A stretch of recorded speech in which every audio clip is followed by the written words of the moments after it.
श्री माणिकराव शिवाजीराव कोकाटे यांचे NBW warrant प्राप्त झालेले आहे। श्री माणिक कोकाटे यांना अटक व्हावी, नियमानुसार अटक व्हावी व त्यांना दंड व्हावा असा स्पष्ट निकाल आलेला आहे। आता कोकाटे यांच्यावर न्यायालय अटकेची टांगती तलवार आहे। त्यांना अटक व्हावी, त्यांना जामीन मिळू नये यासाठी आवश्यक ती सर्व प्रक्रिया माननीय उच्च न्यायालय व माननीय सर्वोच्च न्यायालय या स्तरावर आम्ही सुरू केलेली आहे। आपण बघू शकता नाशिक येथील सिन्नर विधानसभेचे आमदार तसेच माणिकराव कोकाटे हे मंत्री आहे, क्रीडा मंत्री। त्यांनी 2 दिवसापूर्वी राजीनामा देखील दिलेला आहे, त्यांचं मंत्रिपद देखील काढून घेतलंय। परंतु त्यांना सदनिक घोटाळा प्रकरणी अटक वॉरंट हे नाशिक जिल्हा सत्र न्यायालयाकडून काढण्यात आलेले। दिघोळे यांनी त्यांच्या या सदनिक घोटाळा प्रकरणी तक्रार दाखल केली होती। त्याचा निकाल हा मागे जामीन त्यांना मंजूर झाला होता। मागे देखील त्यांना 2 वर्षाची शिक्षा झाली होती, त्यानंतर त्यांना जामीन मंजूर झाला। परंतु पुन्हा जिल्हा सत्र न्यायालयाने त्यांना 2 वर्षाची शिक्षा सुनावलेली आहे। हे सर्व चालू असताना एकंदरीत काल नाशिक पोलीस आयुक्त प्रशासनाच्या वतीने त्यांना सत्र न्यायालयाचं जे NBW जे वॉरंट असतं ते वॉरंट काढण्यात आलेलं आहे आणि ते वॉरंट घेऊन नाशिकचे पोलीस हे 4 अधिकाऱ्यांसह 10 कॉन्स्टेबल घेऊन हे मुंबईकडे रवाना झालेले आहे। आणि मुंबईकडे रवाना होताच त्यांनी आज ते 11 वाजेपर्यंत माणिकराव कोकाटे यांना ताब्यात घेणार असल्याची ही माहिती समोर येत आहे। परंतु माणिकराव कोकाटेंची इनोग्राफी केल्यानंतर पुढील निर्णय होणार आहे। इनोग्राफीचा रिपोर्ट काय येतो यानंतर जो पुढील निर्णय होणार आहे त्यावरती माणिकराव कोकाटेंना अटक होणार असल्याची माहिती समोर येत आहे। परंतु माणिकराव कोकाटेचं मंत्रिपद गेले त्यानंतर ह्या अनेक गोष्टी हालचाली होत आहे। तरी ह्या सर्व घटना बघितल्या गेल्यानंतर नेमकं हे प्रकरण आत्ताच का समोर आलेलं आहे, जिल्हा सत्र न्यायालय अशी देखील चर्चा स्थानिक कार्यकर्त्यांच्या वतीने व्यक्त करण्यात येत आहेत। नाशिक येथील 10वे अतिरिक्त मुख्य न्यायदंडाधिकारी यांच्याकडून श्री माणिकराव शिवाजीराव कोकाटे यांचे NBW वॉरंट प्राप्त झालेले आहे।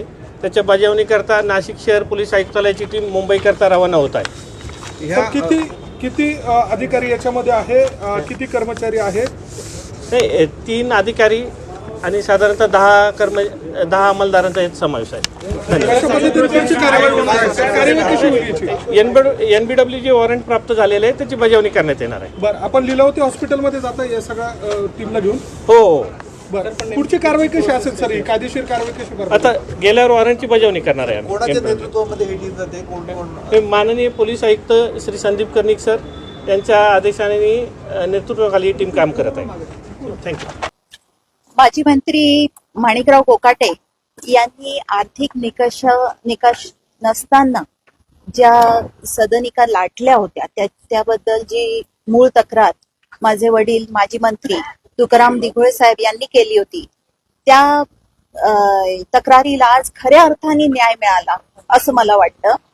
या संदर्भात ही शिक्षा कायम राहावी म्हणून पुढे माननीय उच्च न्यायालयामध्ये आणि सर्वोच्च न्यायालयामध्ये जी काही प्रक्रिया गरजेची आहे ती आम्ही सुरू केलेली आहे। आणि या संदर्भात येत्या 19 डिसेंबर रोजी उच्च न्यायालयामध्ये पुढची तारीख देखील आहे।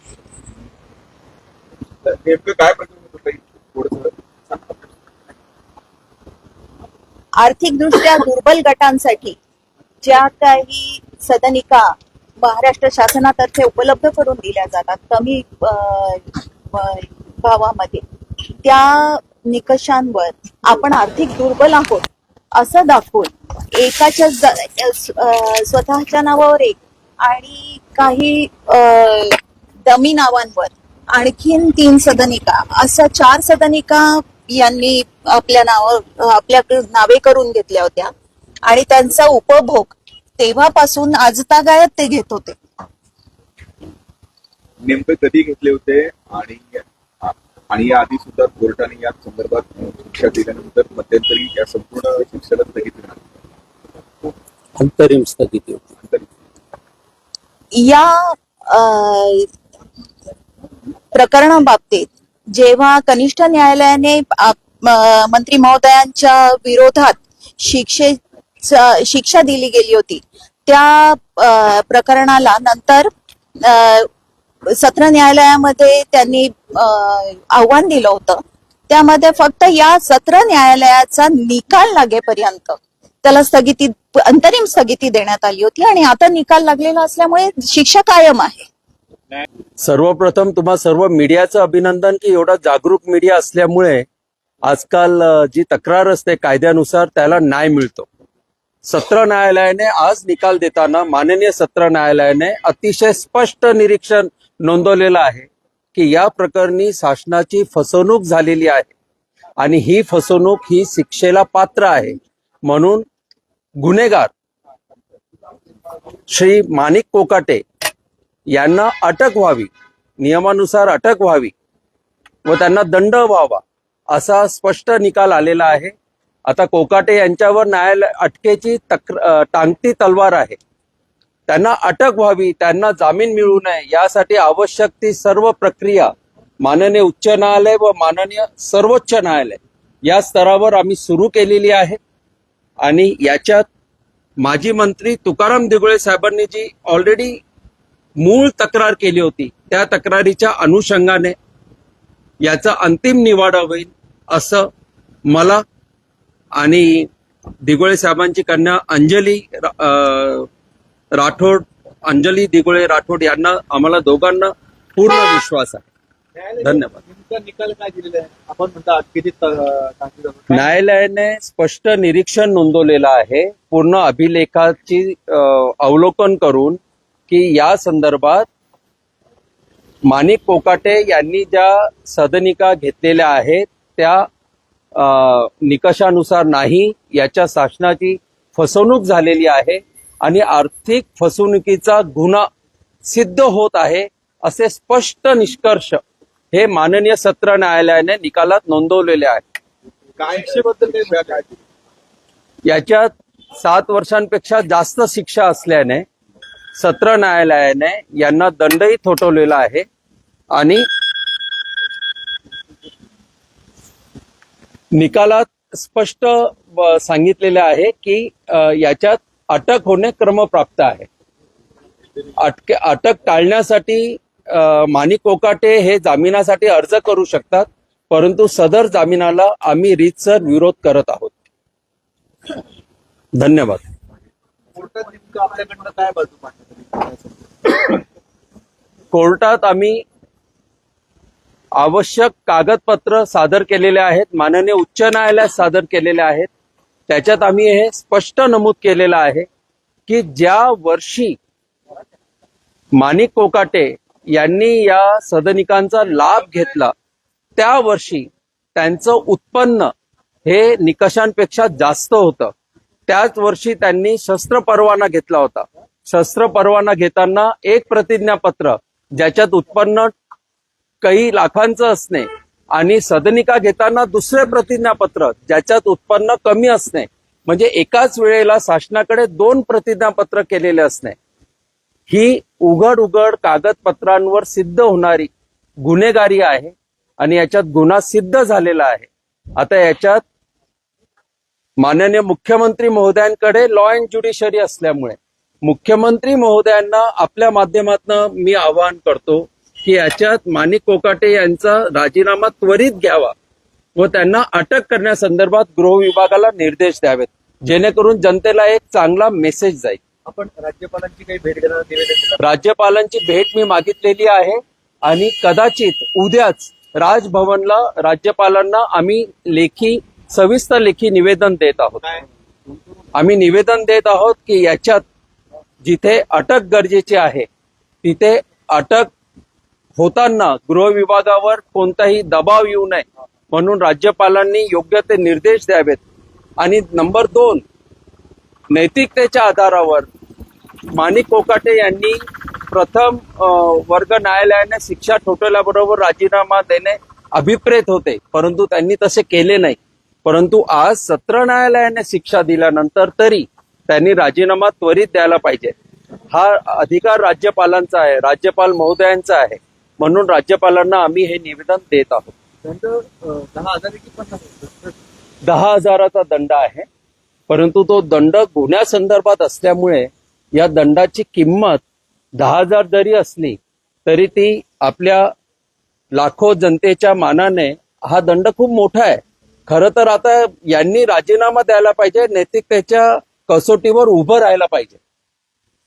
आता ज्या सदनिका लाटलेल्या आपण म्हणतायत तर त्याबाबत नेमकं काय येतं ते शासनाकडे हँडओव्हर होणार आहे? हा, आता याच्यात असं आहे की सदनिका लाटल्या हे जे मी म्हणत होतो हे आमचं म्हणणं माननीय न्यायालयाने आता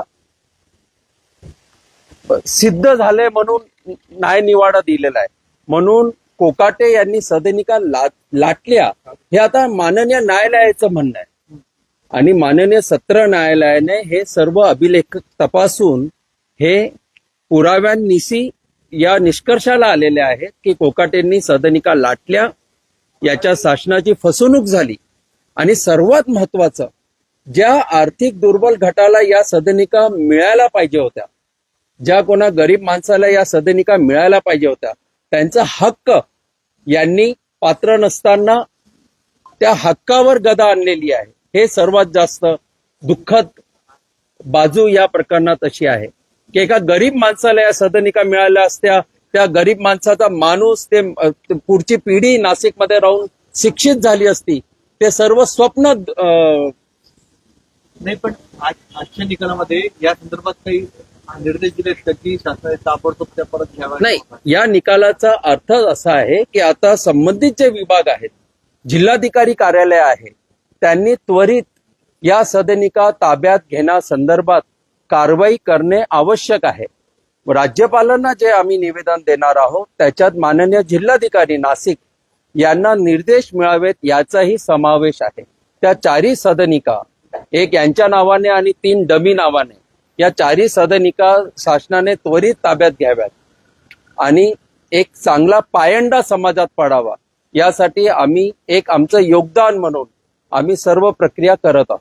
आता खालच्या कोर्टाने जे शिक्षा दिलेली होती ते कायम आहे? हो, खालच्या कोर्टाने दिलेली शिक्षा ही कायम झालेली आहे आणि ही शिक्षा माननीय उच्च न्यायालय व माननीय सर्वोच्च न्यायालय इथे कायम राहील याची वैयक्तिक हमी आम्ही घेणार आहोत. शिक्षेला इम्प्लिमेंटेशन करू नये, अंमलबजावणी करू नये यावर स्थगिती देण्यात आली, त्याबाबत आता काय नाही, तर त्या शिक्षेला अंमलबजावणी करू नये म्हणून एक अंतरिम स्थगिती दिली होती की त्यांना बाजू मांडण्याची संधी मिळावी. परंतु त्यांना बाजू मांडता आली नाही, कारण की जे अभिलेखावर आहे ते मिटवता येत नाही. कागदावर जे असतं ते दगडावरची रेघ असते, त्यामुळे ते काही मिटवू शकले नाही. ती शिक्षा कायम झालेली आहे. आता हेच कागदपत्र आम्ही माननीय उच्च न्यायालयात सादर केलेले असल्यामुळे उच्च न्यायालयातही ही शिक्षा कायम होईल आणि सर्वोच्च न्यायालयातही कायम होईल, याच्यात आता शंका नाही. जिल्हा सत्र न्यायालयाच्या माहितीनुसार नाशिक पोलिसांना जे वॉरंट देण्यात आलेलं आहे त्या वॉरंटच्या आधारावर नाशिक पोलीस माणिकराव कोकाटेंना अटक करता का हे देखील पाहणे तितक्यात महत्वाचं आहे. कॅमेरा पर्सन गणेशसह अमोल जाधव, नवराष्ट्र, नाशिक.